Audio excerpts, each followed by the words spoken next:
ጸሎተኛ ለመሆን ምን ያስፈልጋል ቢሏቸው አንድ አባት መጸለይ አሏቸው። ጸሎተኛ ለመሆን መፍትሄው ምንድን ነው? ንገሩኝ እንጂ መጸለይ ነው። ወደ እግዚአብሔር ቤት ለመምጣት መፍትሄው ምንድን ነው? ወደ እግዚአብሔር ቤት መምጣት በሉ እንጂ ንገሩኝ እንጂ ወደ እግዚአብሔር ቤት ለመምጣት መፍትሄው ምንድን ነው? ጥሩ ሰው ለመሆን መፍትሄው ምንድን ነው? ከነ ክፋታችን መምጣት። ምክንያቱሳ የዮሐንስ ወንጌል ምዕራፍ 7 ላይ ጌታ ምን ብሎ ነግሮናል? እኔ ውሃ ነኝ። እስኪ ውሃ በሉ። የተጠማ ቢኖር ወደ እኔ ይምጣ ሲል እኔ ምንድን ነኝ ማለቱ ነው። ስለዚህ ወደ ወንዝ የሚሄድ ንጹህ ሰው ነው ያደፈ ሰው ነው? ንገሩኝ። ያደፈ ሰው ነው። እንዲያውም ካደፍን ነው ቤተክርስቲያን መምጣት ያለብን። ልንነጻ ነው የምንመጣው። ውሃ የሚቀዳ የተጠማ ሰው ነው? የጠጥቶ የጨረሰ ሰው ነው? የተጠማ ሰው። እንግዲያውስ ክርስቶስ ለእኛ ለተጠማ ነው ያስፈልገናል። ለደረቀ ዛፍ ውሃ እንደምናጠጣው እንዳይደርቅ እንደምናጠጣው ደረቅ ለሆነችው በረሃ ለሆነችው ነፍሳችን የሕይወት ውሃ ክርስቶስ ያስፈልገናል። ፍሬ ቢስ ለሆነው ቅጠል ብቻ ለሆነው ሰውነታችን የሕይወት ውሃ ክርስቶስ ያስፈልገናል። መምጣት የሚያስፈልገን ለእኛ ነው። ጉልበቴ ሆይ እወድሃለሁ ምንለው በእግዚአብሔር ጉልበት እንጂ ሰው በጥረቱ ብቻ ከኃጢአት ሊወጣ አይችልም። ምዕመናን እንደዛ ነው የምነግራችሁ። ክርስቶስ ካልጠራን በቀር እውርነታችን አይለቀንም። ማርያም መግደላዊት እኮ ጥርጥሩ እንደያዛት እንደው አትክልተኞች ወስደውት ይሆን እያለች በኋላዋ ማርያም ብሎ ድምፁን ሲያሰማት ነው ፊቷ የበራላት። መድኃኔዓለም ሲጠራን ነው ልባችን የሚበራው። እንዲጠራን ደግሞ ሁልጊዜ መምጣት አለብን። እሱ ጉልበት ሲወጣን ነው የሚወጣው። ቅዱስ ጴጥሮስ ወደ ውሃው ሲሰጥም አቤቱ እንዳልሰጥም አድነኝ አለው። ጌታ እጁን ሲልክለት ምዝዝ ብሎ ወጣ። ካለንበት ጉድጓድ የምንወጣው እግዚአብሔር ጉልበት ሲሆነን ነው። ጉልበቴ ሆይ እወድሃለሁ የምንለው ከዚህ የተነሳ ነው። የእውቀት ኃይል የሚባል አለ። እስቲ የእውቀት ኃይል በሉ ንገሩኝ እንጂ። ስለዚህ ቅድስና ለሰሩት ለእነ አቡነ ገብረ መንፈስ ቅዱስ ጉልበታቸው ማን ነው? ንገሩኝ እንጂ። አቤት አቡነ ገብረ መንፈስ ቅዱስ 562 ዓመት ምግብ ሳይበሉ ኖረዋል። ውሃ ሳይጠጡ ኖረዋል። እግዚአብሔር አስችሏቸው ነው። ምንም ሳይበድሉ እንደ መልአክ ንጹሕ አእምሮ ነበራቸው እሳቸው። ስለዚህ ምን ብለው ይዘምራሉ? አቤቱ ጉልበቴ ሆይ። ደግሞ እኔና እናንተን የመሰሉ ኃጣንም ደግሞ አሉ። ማርያም ግብፃዊት አለች። ኢየሩሳሌም ስትሄድ በግብፅ አመንዝራ ኢየሩሳሌም ስትሄድ ደግሞ የምታመነዝርባቸው ወንዶች ልታገኝ ነው ሄደችው። ሰዎች ኢየሩሳሌም ሊሳለሙ ሲሄዱ መርከቡ ውስጥ መሳፈሪያ ሳንቲም አልያዝኩም፣ ክፈይ አልከፍልም፣ እኔ ከፍላለሁ እንዴ ከፈለግ ከኔ ጋር ተኛ እያለች ሰውነቷን ለመርከብ ዋጋ የምትሸጥ ሰው ነበረች። እሷ ሰው ሁሉ ወደ መቅደሱ ሲገባ ደጅ ላይ ያለ ስዕል ግን እሷን ይገፋት ጀመር በኃይል። ቆማ ስታለቅስ የእመቤታችን ስዕል አየቻት። ወደ መሐሪው ልጅሽ ንገሪልኝ አለች። ከዚያ በኋላ እንድትገባ ተፈቀደላት። ወደ ዮርዳኖስ ማዶ ሂጂ፣ በዚያም ለነፍስሽ ረፍት ታገኛለሽ አለ። ሄደች። ቤተ መቅደስ ውስጥ ቤተክርስቲያን ለመግባት ቅጥሩን ለመግባት ጉልበት ያልነበራት ግብፃዊቷ ዘማዊቷ ማርያም ክርስቶስ በምሕረት እጁ ከነካት በኋላ ግን ምን ሆነ? ቅዱስ ዞሲማስ ሲሄድ ከመሬት አንድ ክንድ ቆማ ስትጸልይ ነው ያገኛል። እንደዚች ያለችው ኃጣንም አቤቱ ጉልበቴ ሆይ እወድሃለሁ። አገርን ከማሸነፍ ልማድን ማሸነፍ ይበልጣል። ክፋትን ቆርጦ መጣል ከባድ ነው። ሰንሰለትስ ወይ ቆርጠው ይጥሉታል፣ ወይ ፈልቅቀው ይጥሉታል፣ ወይም ደግሞ ያሰሩ ሰዎች ተመልሰው በሌላ ቀን ይፈቱታል። የኃጢአት ሰንሰለትን ግን እግዚአብሔር ካረዳን መፍታት አይቻልም። እና ለዚህ ነው ቅዱስ ዳዊት ጉልበቴ ሆይ እወድሃለሁ ያለው። ለንስሐም ጉልበታችን እግዚአብሔር ነው፣ ለንጽህናም ጉልበታችን እግዚአብሔር ነው፣ ለእውቀትም ጉልበት እግዚአብሔር ነው። የእውቀት ኃይል የሚባለው እሱ ነው። እውቀት ባዶውን ሲነገር ኃይል የለውም። አንዳንድ ጊዜ ይህንን እኔም አስባለሁ። እውነት ለመናገር መቼስ ተያይዘን ከምንጠፋ አንዳችን ተናጋሪ አንዳችን ሰሚያን እንተጋገዝ ተብሎ ነው እንጂ እውነት ለመናገር እኔን የመሰለ ሰው እዚህ ቁሞ መስበክ አልነበረበትም። መስበክ ያለባቸው እንደነ ቅዱስ ዮሐንስ አፈወርቅ ያሉ ቅዱሳን መምህራን ነበሩ። ፍጹም አባት ነበር መስበክ የነበረበት። ቅዱስ ባስልዮስ ዘቂሳርያ ሲያስተምር ከአንደበቱ የሚወጣው የእግዚአብሔር ቃል እንደ እሳት ላንቃ እየተቆረጠ በምዕመናን ትከሻ ላይ ሲያርፍ ይታይ ነበር ይላል። ቃሉ ከመነገሩ የሰሚዎቹ መለወጥ ይቀድማል። ይሄ የእውቀት ኃይል ነው። እውቀት ኃይል የሚያገኘው አብዝተው ስላጠኑት ብቻ ሳይሆን እግዚአብሔር አብሮ ሲቆም ነው። እና እውነቴን ልንገራችሁ፣ አብዝታችሁ ጸልዩልን፣ ቆመን እንዳናበላሽ እንዳንጠፋም፣ የምንናገረው ኃይልም እየመጣ በእናንተ ላይ እንዲለውጥ፣ ብቻችን እንዳንቆም፣ እግዚአብሔር አብሮን እንዲቆም የእውቀት ኃይል የሚባለው እሱ ነው። ቅዱስ ጎርጎሪዎስ ዘኑሲስ የኑሲሱ ጳጳስ ጎርጎሪዎስ ሀገረ ስብከት ላይ ሲመደብ ጥቂት ክርስቲያኖችና ብዙ እምነት የሌላቸው ነው የነበሩት። እሱ ካስተማረ በኋላ ደግሞ የማያምኑት ቁጥር የቀድሞዎቹ የክርስቲያኖችን ቁጥር አክሎ ክርስቲያኖች ደግሞ የቀድሞዎችን ኢአማንያን ያህል በዝተው ነበር ይባላል። ብቻውን ሙሉ አውሮፓን የለወጠው ኃይለ መንፈስ ቅዱስ ያደረበት ብቻውን አንድ ጳውሎስ ነበር ክርስቲያን ያደረገው መጀመሪያ። ለዚህ ነበር የመንፈስ ቅዱስን ኃይል በመግለጥ እንጂ በቃላት ማባበል አላስተማርኳችሁም ይላል ቅዱስ ጳውሎስ። ጆሮአችሁ ይሰማል? የመንፈስ ቅዱስን ኃይል በመግለጥ እንጂ በቃላት ማባበል አላስተማርኳችሁም ያለ ቅዱስ ጳውሎስ ለዚህ ነው። በእግዚአብሔር ኃይል መጣው እንጂ ቃላትን በማሳመር አልመጣሁም የሚለው ለዚህ ነው። ኃይለ እግዚአብሔር ለእውቀት ያስፈልገዋል። ብቻቸውን ሀገር የሆኑ ሰዎች አሉ፣ ከእውቀታቸው ላይ እግዚአብሔር ቆሞበት። ቅዱስ ዮሐንስ አፈወርቅ ብቻውን ቁስጥንጥንያ ውስጥ የሚያበራው ምሰሶ፣ ቅዱስ ያሬድ ኢትዮጵያዊው ብቻውን የቤተ ክርስቲያን ትጥቅ ሆኖ በየማህሌቱ ብቻውን ቆሞ የኖረው እውቀቱ ውስጥ ኃይል ነበረ። አንቀጸ ብርሃንን እኮ አክሱም ጽዮን ውስጥ ገብቶ ሲጸልይ ቅዱስ ያሬድ ከመሬት አንድ ክንድ አፈፍ ብሎ ቆሞ ነበር። የዚህ ምሰሶ የዚህ ብርሃን የቅዱስ ያሬድ ብርሃን በማህሌቱ ይኸው 1418 ዓመታትን እዚህ ያለውን እዚህ ቤተክርስቲያን ውስጥ የእውቀት ኃይል የተጫነው እውቀት፣ ነጠላ ያልሆነ እውቀት፣ ብልጣብልጥነት የሌለው እውቀት። መማር ማለት ስማርት ቲንኪንግ አይደለም። መማር ማለት ሰው መሆን ነው። ሰው እንድንሆን ጸልዩልኝ። ሁላችንም እግዚአብሔር ሰው ያድርገን እና እንደ ቅዱስ ጳውሎስ ያሉት ብቻቸውን ቆመው ሺህ ቤተ ክርስቲያን የሆኑት መምህራን አቤቱ ጉልበቴ ሆይ እወድሃለሁ ቢሉት የተገባ ነው። ሌላው የመከራ ኃይል አለ። እስቲ የመከራ ኃይል በሉ። ስንት ኃይል ነገርኳችሁ?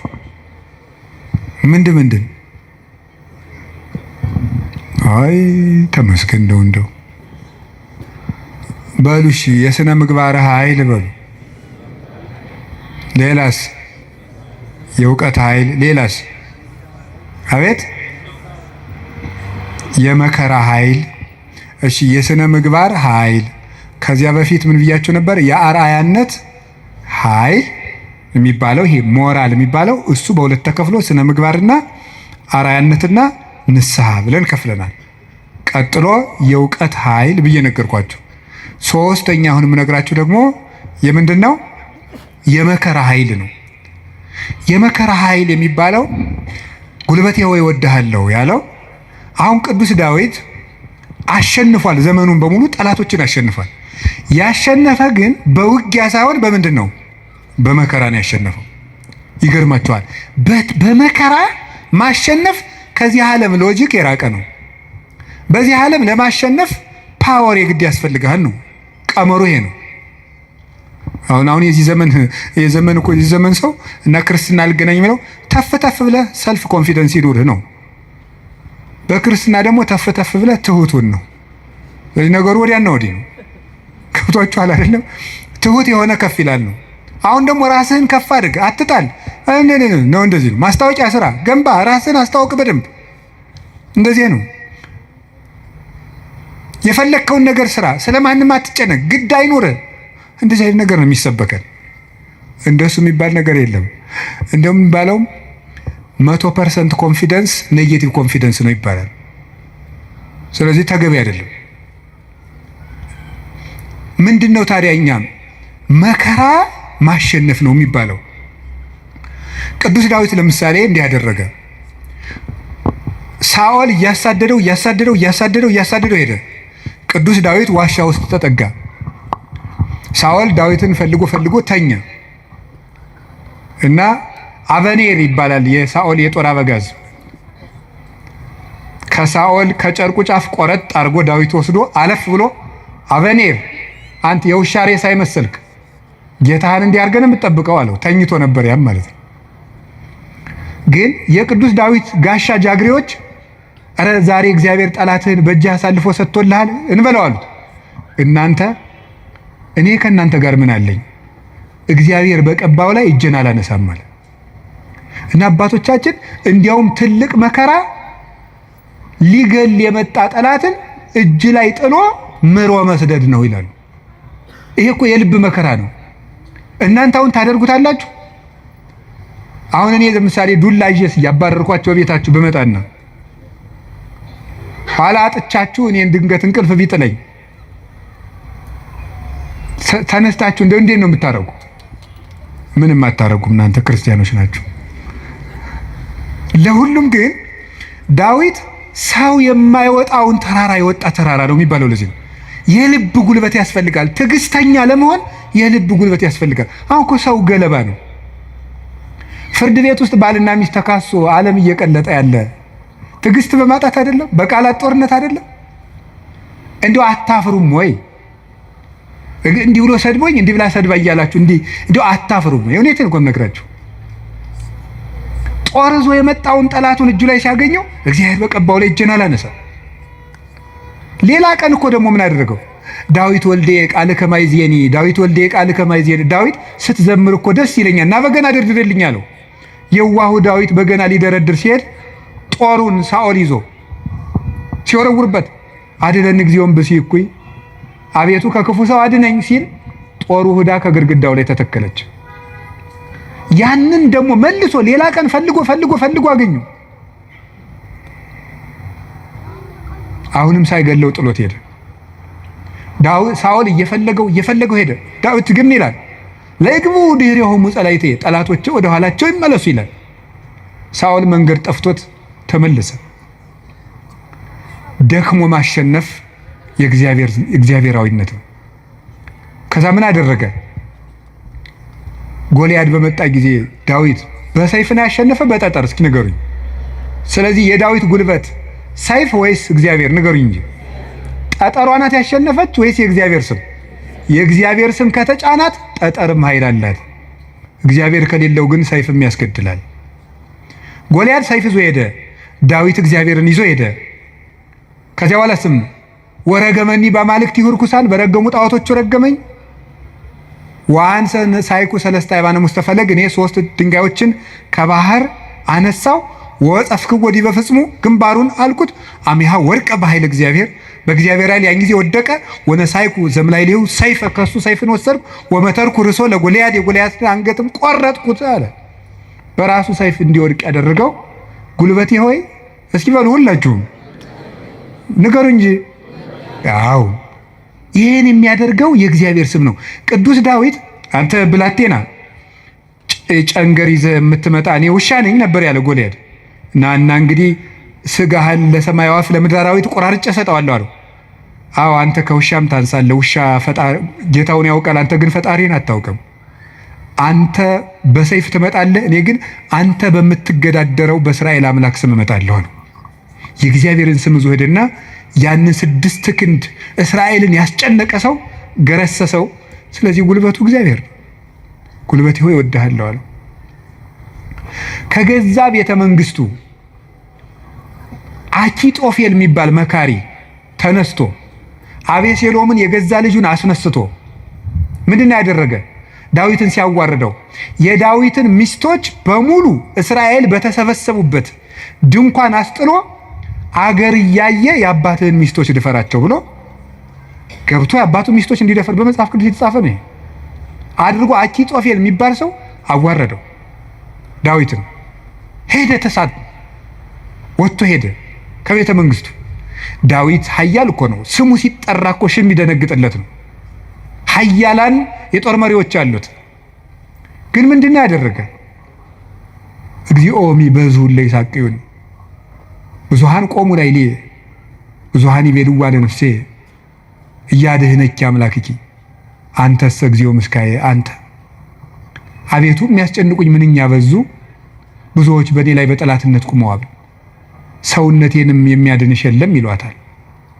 አቤቱ አንተ ግን መጠጊያዬ ነህ፣ ከራሴ ላይ በላይ ያለ ዘውድም አንተ ነህ እያለ በልቡ ተንበልብሎ ካሸዋ ላይ ወድቆ ያለቅስ ነበር።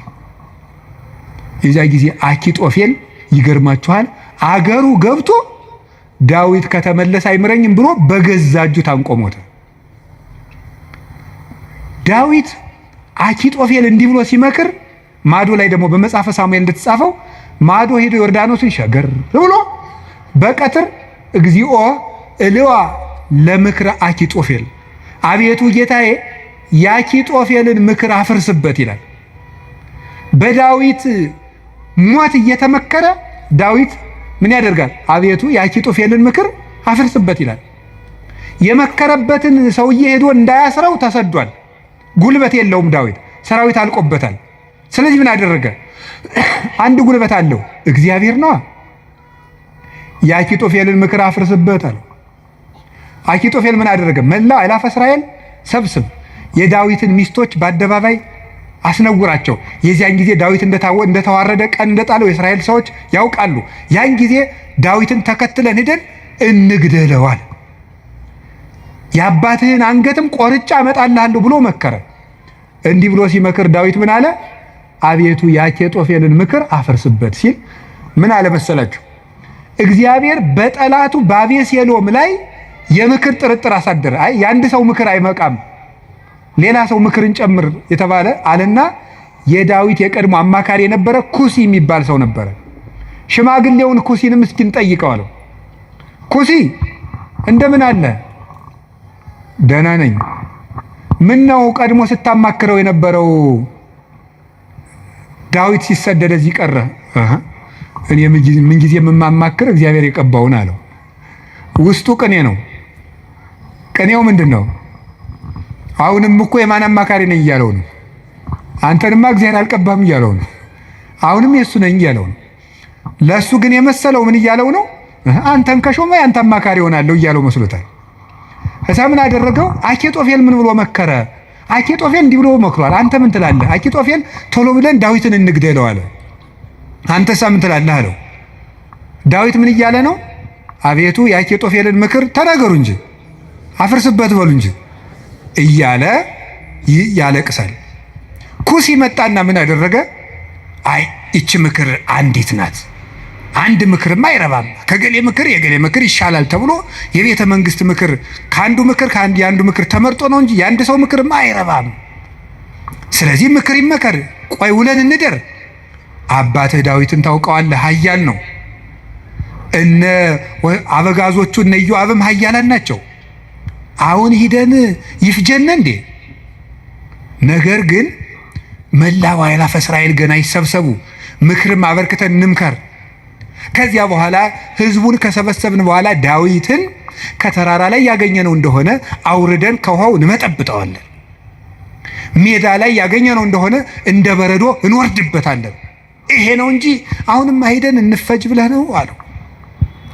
እሺ እንግዲያስ ያንተ ምክር ይሻላል አለው። በጎን ምን አደረገ? ኩሲ ዳዊትን በዚህ ባጠገብ አትደር፣ ዮርዳኖስን ተሻገር፣ ሊገልህ ሊመጣ ነው አለው። ዳዊት ይህን ሰምቶ ተሻግሮ ሄደ። ከዚህ በኋላ ምን አደረገ? ተሻግሮ ከሄደም በኋላ አቤሴሎም እሱ አባቱን ተከትሎ ሊገል በሰረገላ ሆኖ በጫካው ውስጥ እያሰገረ ፈረስ ሲሄድ ፀጉሩን አሳድጎ ስለነበረ ፀጉሩ ከዛፍ ላይ ተንጠለጠለና ሞተ።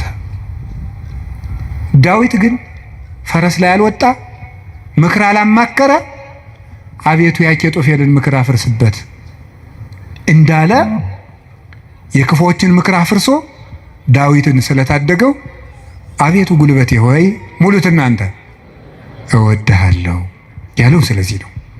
እግዚአብሔርን መውደድ እንዲህ ያለ ጉልበት ይሰጣል። ሲሰድበው እንኳን ሳሚ ወልደ ጌራ የሚባል አንተ የውሻ ሬሳ ሳይመስልክ፣ መቼም ሰው የዚህ ዘመንም ሰው እንኳን እንደዛ ሳይመስል አይቀርም። አሽቃባጭነት ይበዛዋል። ማለት ምን ማለት ነው? ሁላችሁንም አይደለም፣ እነማንም እንደሆነም አላውቅም። ዞሮ ዞሮ ግን ባለስልጣንን ሲሻር መሳደብ እናውቅበታለን ነው ለማለት የፈለግኩት። ሲሾም ትንፍሽ የለም፣ ሲሻር ስለ አፄ ኃይለ ሥላሴ ነውር የሚወራው በደርግ ዘመን ነው። ስለ ደርግ ዘመን የሚወራው ቀጥሎ ባለው ነው። ቀጥሎ ስላለው የሚወራው ቀጥሎ ባለው ነው። ነገ ደግሞ የሚወራው ምን እንደሆነ ያላውቅም። ስለዚህ ልላችሁ የፈለግኩት ምንድን ነው? ቀን ሲጥለው ጎበዝ ሰውን የተሾመም ቢሻር ያጣም ቢያገኝ ከእውነት ጋር ቁሙ እንጂ ሰውን ቀንጥሎታል ብላችሁ አትሾም። እንዲሁ ለስጋም ተመልሶ ሊመጣ ይችላል። አጉል ነው፣ ተመልሶ ሊሾም ይችላል። ለነፍስ ግን ሰውን ቀንጥለው ምን ይላል ሰሎሞን? ቀን የሚያመጣውን አታውቅምና በጠላት ውድቀት ደስ አይበልህ ይላል። ስለዚህ ሳሚ የሚባለው አንተ የውሻ ሬሳ የመሰልክ ጭንጋፍ አለው ዳዊትን ያህል ጌታ ያን ከፍ ያለ ሰማይ አቢሳ የሚባለው የእህቱ ልጅ ይሄ የውሻ ሬሳ የመሰለ አንገቱን ልቁረጠው አለ። ተው እግዚአብሔር ሰደበው ብሎት ነው አለ። እግዚአብሔር ሰደበው ብሎት ነው። ይሄ ስድብ የሚያመጣውን ዋጋ አታውቅም አለው። ዳዊትም ጠላቶቹ ሁሉ ጠፍተው መልሰው ዘመኑ ተመልሶለት ቤተ መንግስቱ ገብቶ ፈጣሪውን አገልግሎ ዘመነ ቅዱሳንን ተጉዞ የእግዚአብሔርን እረፍት አረፈ። አቤቱ ጉልበቴ ሆይ እወድሃለሁ ያለው ደካማ እንባው ጦር የተሸከሙ ጠላቶችን ድል ስለነሳችለት ነው። አሁንም ጉልበት እግዚአብሔር ጉልበታችን ነው ማለት ባጭር ቃል ለመጠቅለል አንድ እግዚአብሔር ጉልበታችን ነው ማለት ከኛ ዕውቀት ውጭ የሆነ ነገርን እግዚአብሔር ያደርግልናል። አንድ ከኛ ዕውቀት ውጭ የሆነ ነገር ነው። ለምሳሌ አንድ ሰው ትዝ ይለኛል፣ እናቱ ታመው እንደ የሰማህ እንደሆነ እንዳትቀየመኝ አደራን ጸበል ይጠመቁ ስንለው በጣም የተማረ ሰው ነው። በጣም ቆይ ጸበሉን የውሃው አይነት ከደማቸው ጋር ማች እንደማድረግና ለማድረጉን መመርመር አለብን። ትንሽ ፈገግ ያሰኛል። እና ይሄ ፈጽሞ አሁን አንዳንድም የከተማ እናቶች ሊቃጣቸው ጀምሮ ነበር አሉት። ክርስትና ሲያስነሱ ውሃ በፌርሙዝ አሙቀው አምጥተው በዚህ አጥመቁልኝ። ይሄ ቀልድ ይመስላል በእውነቱ ማለት ነው። እና ቆይ ክርስትና ሲነሳ ልጄን ይበርደዋል ብላችሁ ታስባላችሁ? እናቶች እንደዛ ካሰባችሁ ሞታችኋል በሉት። ሰውም አይደላችሁ። ክርስቶስን እየለበሰ እኮ ነው። እንዴት ይበርደዋል? ሰው ሲጠመቅ ክርስቶስን ነው የሚለብሰው። ገላትያ ምዕራፍ 3 ላይ ያለ የተጠመቃችሁ ሁሉ ክርስቶስን ለብሳችሁታል ማለት ነው። እና አንዳንድ ጊዜ ዕውቀታችን ጣልቃ ይገባና እቺ ዲግሪ ላይ አንዳንድ የተጠራቀመች ነገር ትረብሻለች፣ እምነትን ትረብሻለች። እሱን ተውትና እግዚአብሔር ከእውቀት በላይ ይሰራል። እስኪ በሉ ሁላችሁ፣ ከምን በላይ ይሰራል? ከእውቀት በላይ ይሰራል። ከኛ አቅም በላይ ያለው በእግዚአብሔር ይከናወናል። አቤቱ ጉልበቴ እወድሃለሁ የተባለው እሱ ነው። አንደኛ መጠጊያ ማለት ነው። ሁለተኛ እግዚአብሔር ከኔ አቅም በላይ የሆነውን ከተፈጥሮ ሕግ በላይ የሆነውን ነገር እሱ ይፈጽመዋል። ሶስተኛ ደግሞ የማረባ ሰው በሆንም እንኳን እግዚአብሔር እጁ ከያዘኝ ግን ትልቅ ሰው እሆናለሁ ማለት ነው። እግዚአብሔር ጉልበት ሲሆነው ውሃ ይገባና ምን ይሆናል? ጸበል። አፈር ይገባና ምን ይሆናል? እምነት። እግዚአብሔር ጉልበት ሲሰጣት የ15 ዓመት ልጅ ማንን መሸከም ትችላለች? ድንግል ማርያም እግዚአብሔርን ተሸከመችው። እግዚአብሔር ጉልበት ነው። እሱ ጉልበት ባይሆናን እሳትን ማን ይታቀፋል? ማንም። እግዚአብሔር ጉልበት ሲሆን እሱን እንኳን እንችለዋለን። ስለዚህ የእግዚአብሔር ቤተሰቦች በእግዚአብሔር በርቱ፣ እግዚአብሔርን ጉልበት አድርጉት። ሁላችንም በእግዚአብሔር እንመካ። ሁልጊዜ ጸልዩ። አንድ ነገር ብቻ ልናገር፣ ወደ እግዚአብሔር ለመሄድ ከየት ልጀምር ካላችሁኝ ጸልዩ። መንፈሳዊ ህይወት ከየት ዛሬ ምናልባት ዛሬ ብቻ ቃለ እግዚአብሔር የምትሰሙ ሰዎችም ትኖራላችሁ። ዛሬ ድንገት የመጣ መጥቶም ማያውቅም ሊኖር ይችላል። መንፈሳዊ ህይወት ከየት እንደሚጀምር ግራ ገብቶኛል ካላችሁ መንፈሳዊ ህይወት መጽሐፍ ቅዱስ ሂድና አጥኑ ወይም እንደዚህ አድርጉ ወይም እንደዚህ አይደለም። መንፈሳዊ ህይወት መጀመሪያ ከጸሎት ጀምሩ። በቃ ሌላ መጀመሪያ አባታችን ሆይ በቃ እሱም በሉ። ከዛ ቤተ ክርስቲያን ውስጥ ተሳተፉ፣ አስቀድሱ። ከዚያ በኋላ መጽሐፍ ቅዱስን በደንብ ተማሩ። እነዚህ ሶስቱ ሁልጊዜ የቤት ስራ እሰጣችኋለሁ፣ እኔም እናንተም ታደርጉታላችሁ። አሁን ዛሬ መልሼ ልሰጣችሁ ነው። ከዚህ በኋላ በሄድኩበት ሁሉ እናገራለሁ፣ ሰው ቢሰለችም ባይሰለችም። እንደ ከርቤ እስከምትመር ድረስ ተናገር ብሏል አንድ የቤተ ክርስቲያን አባት። እሺ አንደኛው በቀን እንድታደርጉት ሁልጊዜ ነው የምነግራችሁ። እዚህ መድረክም ተናግሬያለሁ። አንደኛው በቀን አንድ ምዕራፍ መጽሐፍ ቅዱስ አንብቡ። ሁለተኛው በቀን ቤተ ክርስቲያን ሳትገቡ አትዋሉ። እንዲያውም ከዛሬ በኋላ በሰበኩበት ሁሉ ለመናገር ነው ቃል የምገባው እግዚአብሔር ቢረዳኝ። እነዚህን 5 ነገሮች ሰው እስኪያደርጋቸው ድረስ ከቻልኩ እስከምሞት እናገራለሁ፣ እናንተም በጸሎት ካሰባችሁኝ እና ካስጨረሰኝ። ስለዚህ የመጀመሪያው አንድ ምዕራፍ መጽሐፍ ቅዱስ በቀን አንብቡ። ሁለተኛው ቤተ ክርስቲያን ሳትገቡ አትዋሉ። በቀን መግባት የማያስችል ተፈጥሯዊ ግዳጅ ከገጠማችሁ ደጅ ላይ ቁማችሁ ሄዱ። ሶስተኛው በሳምንት አንድ ቀን ቢያንስ አስቀድሱ። ውስጥ ገብታችሁ በሳምንት አንድ ቀን ቢያንስ ማለት ነው። አራተኛው ንስሐ ግቡ። ንስሐ ግቡ። ንስሐ እንዲያውም ምንድን ነው የምትባለው? ሌላኛይቱ ከእግዚአብሔር የተሰጠችን ልደት ናት ነው የሚባለው። አንድ ልደት ከእናት አባት ተወልደናል። ሌላ ልደት ደግሞ በጥምቀት እንደገና እሷ ስትደበዝዝ ደግሞ እግዚአብሔር በንስሐ ልደትን ሰጠ። አዳም ከሔዋን እሱን የመሰለ ልጅ እንደወለደ ይላል አረጋዊ መንፈሳዊ የተባለ ሊቅ። አዳም ሔዋን ከምትባል ሚስቱ እሱን የመሰለ ልጅ እንደወለደ ክርስቶስ ከንስሐ ማህፀን እሱን የመሰሉ ልጆችን ይወልዳል። ደስ አይላችሁም? አዎ፣ እዚያ ንስሐ ማህፀን ውስጥ ገብተን እንደገና ክርስቶስን የመምሰል አባታችን እግዚአብሔርን የመምሰል እድል አለን። እሱ የመንፈስ ቅዱስ ጉልበት ስለሆነ ነው አቤቱ ጉልበቴ ሆይ እወድሃለሁ እንድንል የፈለግኩት። ንስሐ ግቡ። የመጨረሻው ጸልዩ። ሳትጸልዩ አትብሉ። ሳትጸልዩ እቤት አትውጡ። ብትችሉ ስግደት ስገዱ። ጥቂት ስገዱ። ትንሽ ከቻላችሁ 41 ካቃታችሁ 21 ካቃታችሁ 7 ካልሆነም 3። ይኸውላችሁ እኛ ለእግዚአብሔር ስንሰግድ ሰይጣን ከኛ እግር ይወድቃል። ሰው ለእግዚአብሔር ሲንበረከክ የሚያንበረከኩት ከሱ ስር ይንበረከካሉ። ዳዊት ለእግዚአብሔር ይንበረከካል፣ እግዚአብሔር የዳዊትን ጠላቶች ለዳዊት ያንበረክካል። ቀመሩ ይሄ ነው። እኛ ለእግዚአብሔር እንንበረከክ፣ የሚያንበረክኩንን አጋንንት ደግሞ እግዚአብሔር ያንበረክካቸዋል። ሰው ለእግዚአብሔር ሲንበረከክ ትልቅ ነገር ነው። ስለዚህ ጥቂት ስግደት በቀን ስገዱ። ጸልዩ። ጸሎት አታቋርጡ። ለጸሎታችሁ ደግሞ ቀመር አታብጁለት። ማለት ምን ማለት ነው? ዛሬ ንጹህ ነኝ ልጸልይ፣ ዛሬ ረክሻለሁ አልጸልይም። በቃ ሁልጊዜ ዝም ብላችሁ ጸልዩ። ሁልጊዜ ጸልዩ። ይህን ያደረግን እንደሆነ እግዚአብሔር ጉልበት ይሆነናል ልላችሁ ፈልጌ ነው። መድኃኔዓለም ለሁላችንም ጉልበት ይሆነን። የትንሣኤውን ብርሃን ለሀገራችን ያብራልን። የጨለመብንን ነገር ሁሉ በትንሣኤው ብርሃን ያርቅልን። ለተጨነቁ ሁሉ መድኃኔዓለም ሰላምን ይስጥልን። አቤቱ ጉልበቴ ሆይ እወድሃለሁ። ወስብሐት ለእግዚአብሔር።